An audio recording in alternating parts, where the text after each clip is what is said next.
D'ailleurs, prendre la température de ces marchés avec notre invité François-Xavier Chauchat, économiste chez Dorval Asset Management. Bonjour Monsieur Chauchat.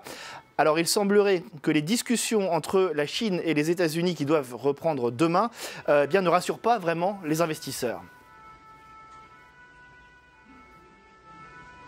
Oui, la guerre commerciale et même économique et financière entre les États-Unis et la Chine reste vraiment le moteur principal des angoisses des marchés, de la volatilité.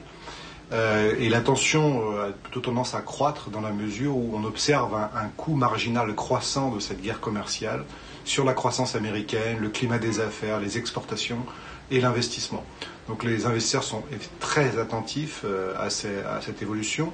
Alors les négociations en cours, personne n'en attend un grand accord, cette idée a été plus ou moins enterrée, mais autour de l'administration américaine, on parle d'un mini-accord possible qui démarrait par des achats massifs de produits agricoles par la Chine, et ensuite des mesures sur la propriété intellectuelle, puis éventuellement une baisse des tarifs douaniers que les États-Unis imposent à la Chine. Mais rien n'est moins sûr, il s'agit aussi d'éviter la poursuite de la hausse des tarifs qui est prévue le 15 octobre, puis mi-décembre.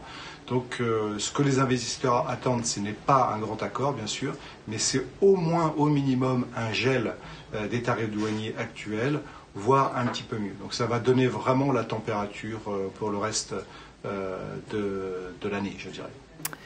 Merci François-Xavier Chauchat, économiste chez Dorval Asset Management. Et pour finir, un classement, celui